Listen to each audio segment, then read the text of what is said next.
இறுதியாக ஆஷுரா நமக்கு சொல்லும் பயனான செய்திகள் என்ன தெரியுமா?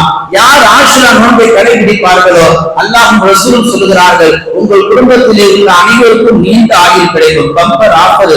அடுத்து அல்லாஹ் ரசூல் சொல்லுகிறார்கள், ஆஷுரா நோன்பை நோட்பவர்களுக்கு வியாபாரத்தில் பரக்கத்தை நீடிக்க செய்யப்படும்.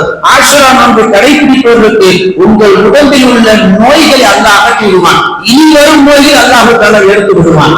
ஆஷுரா நோன்பை கடைபிடிப்பவர்களுக்கு அல்லாஹ் சொல்லுகிறான், உங்கள் தீர்க்க முடியாத கடன் பிரச்சனை அல்லாஹ் தீர்த்து வைக்க வழிகளை அல்லாஹ்வே உண்டாக்கி தருவார். ஆஷுராவை நாளில் நோன்பு வைக்கக்கூடியவர்களுக்கு அல்லாஹ் சொல்லுகிறான், இம்மையிலும் மறுமையிலும் நிம்மதியான வாழ்க்கையை தருவார். இந்த நாளில நோன்பு வைக்கக்கூடியவர்களுக்கு எதிரிகளை விட்டும் துரோகிகளுக்கும் அல்லாஹ் பாதுகாப்பான். யார் எதிரி யார் துரோகி என்ற ஒரு நிலை அல்லாஹ் அடையாளப்படுத்தி காமிப்பான்.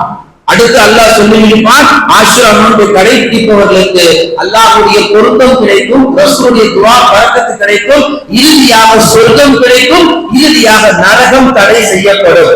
இவ்வளவு சிறப்புகளும் இந்த நாளில் அல்லாஹ் முடித்து வைத்திருக்கிறான்.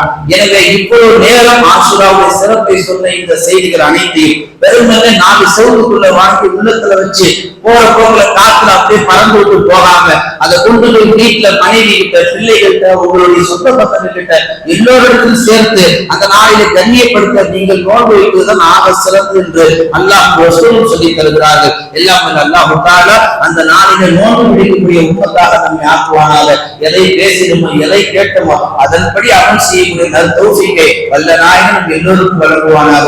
ஆமீன். வஆஹிரு தஅவானா அல்ஹம்துலில்லாஹி ரப்பில் ஆலமீன்.